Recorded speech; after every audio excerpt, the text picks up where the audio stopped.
Kalau di Indosiar sendiri kan dari 2000 sampai 2016. Tapi sebelumnya 16 tahun dong. ya memang 16 tahun Om di Indosiar. betul. Tapi sebelum ke Indosiar kan memang ada fase. Makanya tadi Adi nanya tentang Om titik terendah ya banyak. Titik terendah Om ya kan.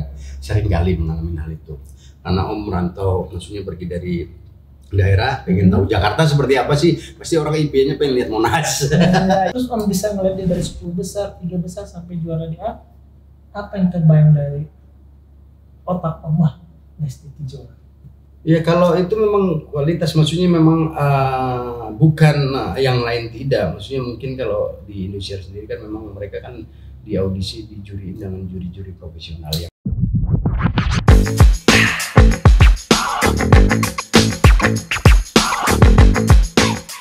Nah, FYI ini guys buat kalian semua, Om Boril ini baru aja mencetak 4 gol di laga friendly match kemarin. Enggak 4 gol sih, tepatnya 4. Sama aja. Ya, perbedaan penyebutan aja cuma. Jadi gimana ceritanya bisa 4 gol itu? Coba, ini heboh banget di forum, di grup heboh banget. Kenapa? Ya kalau untuk heboh, Om kan udah biasa winner, sang juara. Jadi mungkin ini tradisi. Jadi kemarin 5 tim yang main tuh. Jadi kan lawannya 4 kan? 4, saya tanya kalau satu pertandingan menang tuh poinnya 3. Jadi Om sampaikan 4 kali 3 aja. 4 kali 3 12. Nah itu aja. Terus ada salah satu teman kita juga. Maksudnya apa itu Om Boril? 4 kali 3? Ya 4 kali 3 12. Ternyata itu kemenangan. Iya. Luar biasa. Terus 4 kali main itu sesuai. Satu game 1 gol. 1 gol. Jadi 1 kali 4 tetap 4. Itu. Apa sih resep dan kisi-kisinya sebagai aku striker juga nih gitu Pak Boy nanti. Apa sih resepnya, mungkin penonton pengen tahu bisa mencetak 4 gol itu kemarin? Yang pasti satu percaya diri dong. Oke, yakin. Wah kita bisa. Jangan nggak yakin. Kalau nggak yakin segala sesuatunya hal sepele kadang kalau kita nggak yakin nggak berjalan. Tapi kalau sesulit apapun kalau kita yakin insya Allah jalan. Dan buktinya kemarin terbukti. Udah sering kali sih, sorry ya. Jawab sering kali. Jadi bingung jawabnya. Itu jawaban yang flat aja standar. Itu ya, ada sering ya gitu. Jadi ya ini udah normal lah, standar gua lah gitu ya. Ya pokoknya harus semangat lah. Semangat, punya motivasi, dan satu lagi kita punya tim ya harus kompak itu. Kalau saya sendiri ya nggak mungkin lah, karena ada beberapa teman. Ya, kalau di tim saya kan ada Bagas, ada Bang Nanda, ada Katon, ada Aldo, ada termasuk Bang Awi, Haikal yang belum turun kemarin. Itu belum, formasi belum total itu. Baru 50% ya mungkin ya. Kita bisa hantam semua itu 4 tim, itu 5 tim lah. Iya. Sedap juga sih. Jadi Om ada kas untuk juara di Toba Boy League 3? Oh ya pastinya motivasi untuk juara ada. Cuman kan kita lihat seperti apa kalau udah jalan. Harapannya sih tetap winner. Gitu aja juara. Ya? Karena memang sudah melekat. Sebenarnya bukan masalah kita permainannya bagus apa enggak, tapi satu lagi yang kita sangat dibantu, ada satu faktor. Apa tuh? Keberuntungan. Iya, laki itu istilahnya. Iya, faktor lah. Jadi orang pintar pasti kalah dengan orang beruntung. Main jago tanpa hoki percuma. Ya, iya. Terbukti. Makanya untuk teman-teman kalau siap-siap mau beli saya sih. Berapa sih harga Om ini, value Om ini berapa di? Sebenarnya nggak ada. Pot apa? Pot ABC. Jadi nggak enak nih. Saya rasa Ya untuk diri saya, tapi kan orang lainnya menilai. Maksudnya kalau harga sih bisa ngobrol lah, bisa ngobrol lah. Untuk harga Om Boril bisa nego lah ya. Iya, yang jelas yang terpenting silaturahmi kita sama teman-teman, bisa silaturahmi yang jarang ketemu ya kan, tiba-tiba kalau ada mungkin yang kalau ada liga gini, pre-league juga pasti nongol yang dari lubang tikus ya kan. Ya ini kesempatan kita untuk silaturahmi. Untuk memajukan UMKM juga lah ya. Ya pastinya, karena kan berdampaknya kan sangat penting banget itu. Karena secara tidak langsung ya pundi-pundi amal jariah kan itu ada nanti. Jadi membantu lah. Siap. Itulah ya kurang lebih ya kemarin ya cerita kemarin. Om. Nah. Narasumber aku ini kan selama ini selalu aku tanyakan tentang titik terendah dalam hidup. Om pernah nggak ngerasain titik terendah dalam hidup Om itu di mana? Ini setiap orang pasti ada. Iya. Cuman kita juga nggak boleh kita terbawa di titik terendah. Artinya gini ya, nggak menutup mungkin lah, semua manusia kan makhluk hidup pasti mengalami hal itu. Ya saya kembali lagi ke personal masing-masing. Kayak saya mungkin ngatasinya seperti apa ya, diri kita sendiri yang bisa ngatasin itu. Kalaupun kita bercerita sama orang lain seperti apa, tapi kan orang lain cuman mungkin ngasih solusi dan tidak tahu kalau hal itu dijalanin atau enggak. Jadi ya kembali ke diri kita yang bisa ngedefend, yang bisa ngatasi. Ya pasti Om pernah dong berada di titik terendah dalam hidup kan? Kayak pasti lah.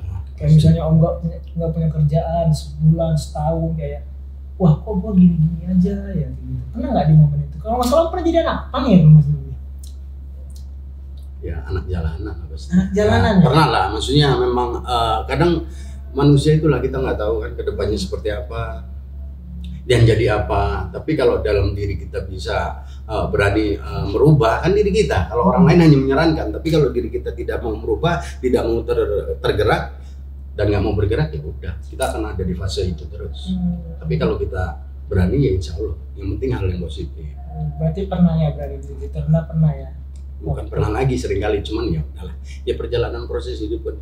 Jadi ya diri kita sendiri yang harus bisa mengangkat hal itu. Ya, dengan mengerti seperti itu. Betul. Titik terendah Om Boril itu udah berarti udah bukan sekali 2 kali ya? Sering kali, cuman ya itulah, anggap aja itu ujian. Jadi kita harus memang benar-benar bisa keluar dari fase itu. Ya setiap orang pasti kan titik terendahnya beda-beda. Bukan hanya mungkin dengan finansial, ntar dengan apa. Ya banyak lah. Banyak faktor ya.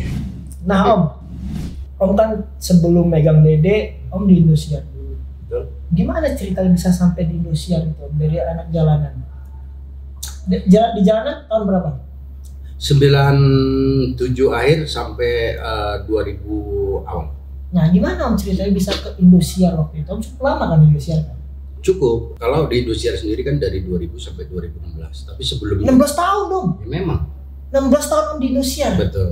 Tapi sebelum ke Indosiar kan memang ada fase. Makanya tadi Adi nanya tentang Om. Titik terendah ya banyak. Titik terendah Om ya kan. Sering kali mengalami hal itu. Karena Om merantau, maksudnya pergi dari daerah, pengen tahu Jakarta seperti apa sih, pasti orang impiannya pengen lihat Monas. Ya itu awal-awal. Ya kalau masa Om ya, nggak tahu kalau anak sekarang kan pasti berbeda. Karena kan mereka sekarang kan digital, jadi mereka bisa lihat. Kalau Om dulu kan nggak bisa, hanya lihat gambar aja. Pengennya ke Monas. Nah, pengen lihat Monas seperti apa. Gimana cinta itu sampai ke Indosiar? Ya alur cinta ya di jalanan dulu kan. Ya karena kan untuk menyambung hidup mau nggak mau kan, karena kita tidak punya fasilitas diri kita lengkap, artinya kita tidak punya ijazah yang untuk mumpuni untuk bekerja di kota besar, artinya kan memang ada standarnya ya kan. Nah mungkin kita pakai ijazah SD, SMP, kalaupun ada yang mungkin kerjanya akan berat. Tapi Om kan dulu kan nggak ada pikiran kayak gitu karena usianya masih remaja. Jadi udah yang pikiran yang instan aja. Oh ya udah di jalan gini, mungkin ngamen apa sih macam, lap kaca. Apa tuh? Lap kaca.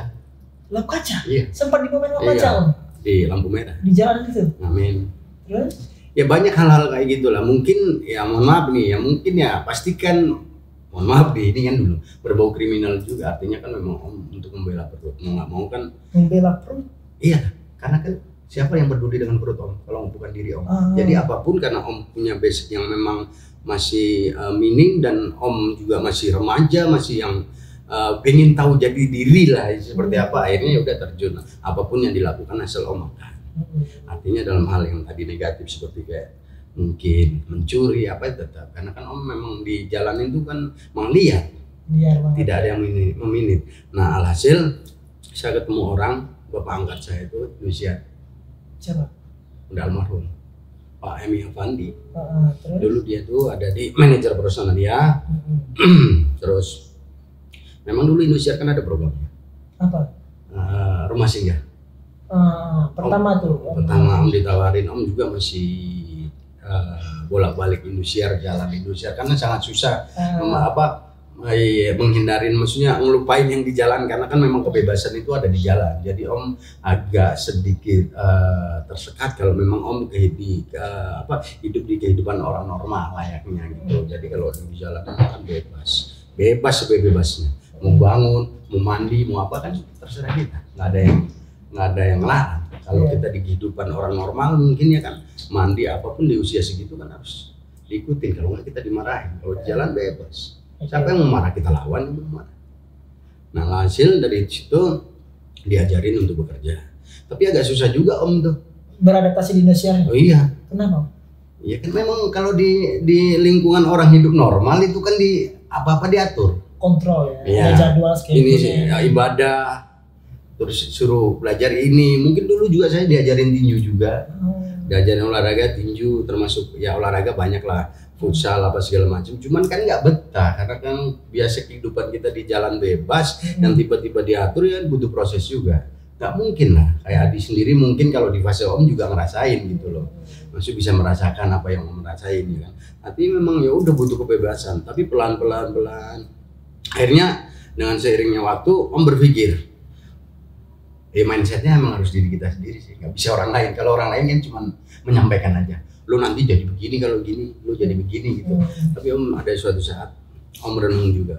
Pas udah di Indonesia? Ya udah. Masih bolak-balik gitu. Masih di jalan. Di jalan Indonesia? Jalan Indonesia.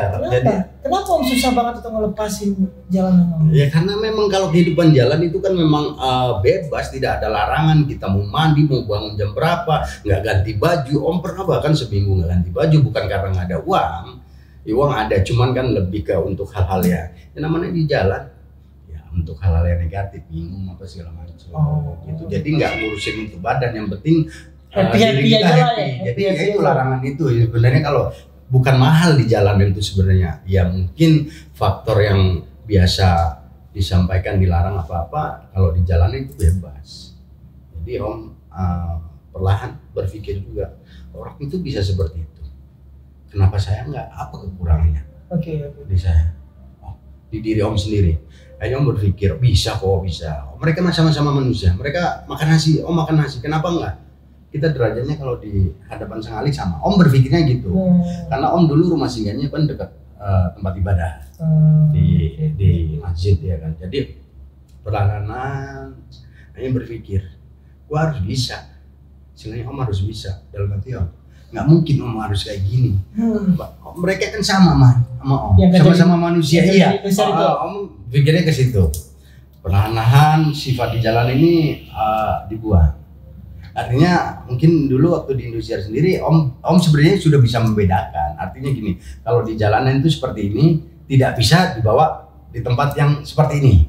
Itu Om udah berpikir karena Om di Indonesia sendiri juga tidak melakukan atau hal yang merugikan ke orang-orang Indosiarnya, maksud untuk di karyawan. Mungkin kan mereka kan banyak sepatu bagus atau apa bagus waktu sholat ya kan apa yang tertinggal terus di dalam mobil mungkin barang-barang. Tapi Om tidak ada pikir untuk yang kayak gitu karena Om dulu sendiri juga udah bisa memposisikan gitu. Sebenarnya sudah ada pikiran karena Om sering merenung kan.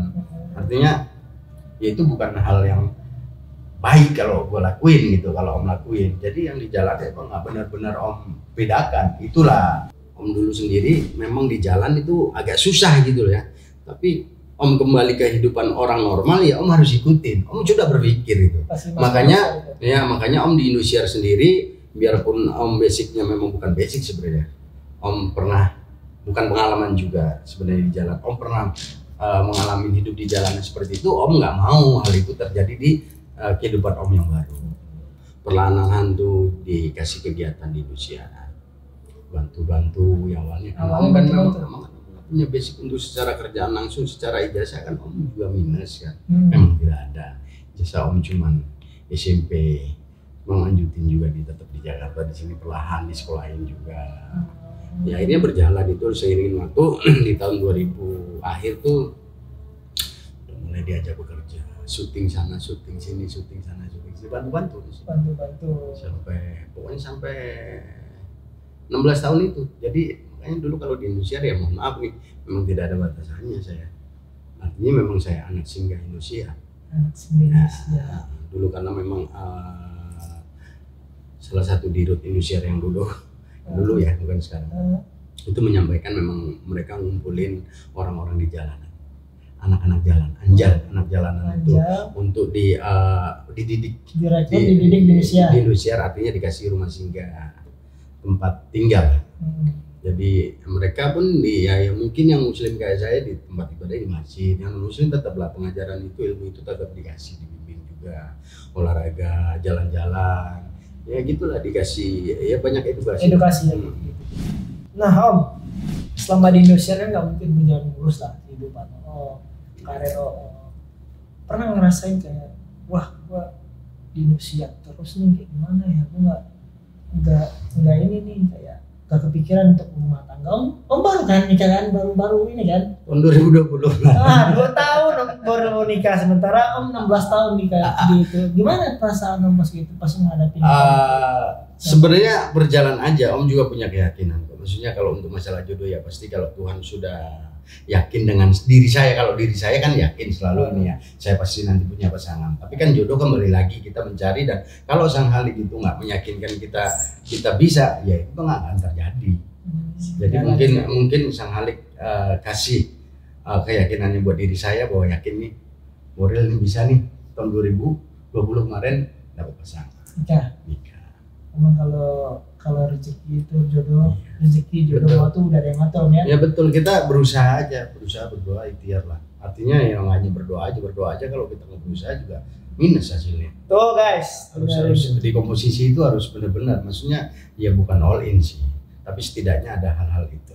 Mantap, luar biasa. Nah Om setelah nikah nih, setelah nikah kan aku lihat bareng sama Lesti sampai Om tuh berhari-hari sampai kayak pulang tuh cuma numpang tidur doang di rumah, udah tuh besok kerja lagi. Iya. Itu gimana Om sama istri Om? Gak ada masalah? Ya Om kan juga menyampaikan ke pasangan Om, maksudnya ke istri Om, bahwa kondisi kerjaan Om yang kemarin memang kan lumayan padat. Jadi Om tetap ngobrol lah, yang namanya juga keluarga Om ya. Kalau sepihak sama Om nanti tidak menjelaskan, menyampaikan juga kan akan jadi keributan pastinya. Karena Om pasti dituntut ya, seorang suami memang harus menafahin istri dan menjaga istri. Tapi di sisi lain memang ada hal yang memang bukan nggak mungkin, tapi memang kan kerjaannya seperti kita di entertain ya kan. Nggak ada waktu juga kan. Selesai malam, besok pagi kita ada update lagi. Jadi ya mungkin agak sering ditinggal. Tapi dari dulu sebenarnya waktu Om pacaran juga kan dia sering ditinggal. Om udah kasih tahu lah ya konsekuensi kerjaan Om kan sebagai road manager dan yang selalu bareng sama Lesti gitu kan, udah tahu lah konsekuensinya mungkin ya. Iya, Om harus jelasin, maksudnya sebenarnya kalau kita jelasin ke pasangan kita hal-hal yang positif ya berjalan sih, pasti dia support juga. Tuh guys, mungkin kebanyakan juga kan ada pasangan yang misalnya di kerjanya all time gitu kan, ya terkait si pasangan ini nggak terima kadang-kadang, jadi kayak terbelenggu atau banyak masalah lah gitu. Ya pastinya harus banyak ngobrol. Harus ngobrolin dulu ya. Ya betul. Ini seperti ini. Kita juga kan kita menyampaikan hal yang benar. Memang itu yang fakta yang terjadi di dalam kerjaan kita. Ya kita menyampaikan bahwa kita itu kayak Om sendiri kan syuting malam, terus besok lagi mesti ada kerjaan. Jadi kalau saya pulang juga kasihan juga dia udah tidur istri kebangun, terus tiba-tiba pagi mesti saya berangkat lagi. Lebih baik nanti kalau emang ada jadwal yang spare-nya agak ini kosong, nah pasti pulang dan menyampaikan ke dia gitu aja. Memang kondisi di kerjaan kita kan memang gitu. Sempat nggak pulang paling lama berapa hari? Ya seminggu kalau dulu di Indonesia, maksudnya kalau bisa sebulan. Sebulan nggak pulang? Iya. Istri nggak marahin? Ya tapi kan konsekuensinya Om udah jelasin bahwa kerja kamu seperti ini. Sebulan pulang, padahal sama-sama Jakarta ya. Iya tapi kan kondisinya gini. Tadi kan Om udah jelasin, maksudnya kalau kita pun pulang dengan waktu yang singkat kan kasihan dia juga sebenarnya kalau kita kasih paham, kita kasih pengertian, oh ya juga suami saya cuma sebentar ini, kasihan dia mesti ini kalau paginya pulang jam 3 terus besoknya mesti bangun jam 6 lagi, istirahatnya kan juga kurang. Ya support aja, yang penting kita komunikasi. Luar biasa Om Boril, dedikasi dan pekerjaan Om Boril ini menurut gua sebagai road manager, asistennya artis tuh harus mengedukasi semua yang di bawah dia biar orang-orang tuh semangat kerja gitu ya. Pastilah. Om kan senior banget ibaratnya dari 2000 loh sampai 2016 tahun di dunia itu. Trik dan tipsnya biar tidak jenuh dalam kerjaan apa? Segala sesuatunya kita sendiri yang bisa nyiasatin, ya pastilah. Tidak mungkin kayak saya nggak jenuh juga, kayak Om nggak jenuh dalam melaksanakan suatu kerjaan yang sifatnya ini aja gitu loh. Tapi kan kita bisa nyiasatin dengan apa aja, yang penting ya dari diri kita. Apa ini kalau ini titik jenuh ini seperti apa? Oh ini konsekuensinya saya defense-nya harus gini, bertahannya, terus solusinya seperti ini, kan pasti ada. Karena diri kita sendiri yang bisa. Kalau orang lain kan cuma menyampaikan. Oh capek begini. Kan pasti seperti itu ya. Tapi kalau diri kita maksud semua maksud tadi bagus. Tapi kalau di Om nggak masuk kan tetap angin lalu. Jadi ya dalam hidup tuh intinya pekerjaan tuh nikmatin aja. Oh iyalah. Karena nggak semua orang ada di posisi kita. Betul. Ya bersyukur segala sesuatunya. Apalagi sekarang kan lagi 2023 lagi isunya bakal ada resesi, pemecatan banyak banget. Dan di pabrik pun memang pas ke Solo teman-teman mama aku juga banyak banget ya pejabat cantik karena emang lagi keuangan dunia ini lagi nggak terlalu stabil lagi. Nah, balik lagi Om, Indosiar kan Dedeles itu gedenya di Indosiar. Betul. Pertama sekali Om ketemu dia kapan? 2014 saat kompetisi. 2014 saat kompetisi. Ya. Pertama sekali Lesti ke Indosiar. Iya. Karena dulu kan saya ngurusin dia. Oh, maksudnya ngurusin teman-teman DA1 itu sampai berapa DA3 sih? DA1 tuh Om ketemu dia? Iya lah kan kepala asrama, maksudnya kita bapak. Om kepala asramanya? Bapak asrama. Oh sering lihat mereka ketemu. Jadi kegiatan mereka maksudnya seperti mereka kayak kan ada jadwalnya mereka itu. Kan datang itu kan banyak juga, nggak cuma 10 orang. Dulu kalau nggak salah sekitar ya ada dulu fasenya itu ada sekitar 70 orang. DA itu 70 orang? 20 tapi kan pengurusan. Oh iya. Jadi seleksi gitu ya? Nanti yang udah jadi kan ada yang sudah disematkan jadi akademia itu di berapa besar kan ada ada 25 atau seperti apa ya kan, yang berbeda-beda kan. Jadi ya memang dari awal sih ketemu, cuman ya memang belum bekerja sama dia. Maksudnya tahu kenal dia memang dari ya di Indosiar dia karena kan memang kegiatan mereka kita yang mantau lah ya. Iya, ini hari ini rekaman si A si B kita dorong ke hari ini rekaman di studio, hari ini sini, nanti ada yang nanti ibadah mau mana ya kan, banyak teman-teman yang banyak agama kita ya kan, ada muslim ada non muslim kita anterin, mungkin kalau yang mau jumatan nih kita bisa dorongkan ke cuman kalau untuk yang non muslim kayak ke gereja, terus ada yang ke ke pura ya kita anterin tuh sampai dia selesai. Tetap kan ibadah kan tetap kita support. Pertama sekali Om ngeliat Dede itu gimana nih anak? Ya kecil lah dulu kan, usianya masih 14 tahun. Nah, apa Om ngeliat gak sesuatu di diri dia sampai dia sekarang pas awal? Ya kalau dari awalnya sih memang belum kelihatan, karena kalau dari peserta awal tuh kayak gitu belum kelihatan mana yang menonjol mana, mungkin kalau udah 10 besar itu baru. Maksudnya gini, kalau setiap perform itu kan ada perform malam ini baru pertama kita lihat udah better, udah oke, kita lihat ke depannya gitu, tetap ada pandangan semakin hari semakin bagus. Terus Om bisa ngeliat dia dari 10 besar, 3 besar sampai juara di A, apa yang terbayang dari otak Om? Wah, Lesti juara. Ya kalau itu memang kualitas, maksudnya memang bukan yang lain tidak, maksudnya mungkin kalau di Indonesia sendiri kan memang mereka kan di audisi dijuriin dengan juri-juri profesional yang memang ada di ranahnya. Siapa yang nanti? Siapa kalau dulu jurinya? Inul, Bainul, Saipul, Benigno awal. Saipul, Benigno, Inul yang termasuk Dewi Persik, Mas. Terus siapa lagi? Harita, Bundarita. Bundarita Sugiarto ya. Beberapa yang senior itu awal dulu. Jadi memang mereka yang tahu. Tapi kalau secara perkembangan dengan bis ini memang semakin bagus ya. Karena kan orang udah punya potensi, kalau semakin diasah pastinya apapun itu pasti akan berkembang. Sampailah ke road manajernya akhirnya. Ya 2016 saya berhenti keluar Indosiar, jadi road manajernya. Ada beberapa talent dulu yang saya pegang. Bukan Lesti doang? Ada dulu Evi Masamba. Oh, Evi Masamba. Ada Rizky Ridho. Lah memang iya. Rizky Ridho Om Boril. Evi Masamba. Terus ada Irwan Sumenap. Ada Fildan. Sempat Aulia Putri. Terus Ical juga sempat. Ya cuman Ical Muhammad. Bukan, Ical DA. Oh, bukan Ical Muhammad. Ical Muhammad iya, teman ketemu di lapangan. Teman kita itu. Iya, di lapangan. Tapi hampir semua anak-anak DA. Maksudnya memang sempat Om komandoin. Maksudnya memang enggak yang sifatnya, kalau dulu Om kan memang belum permanen.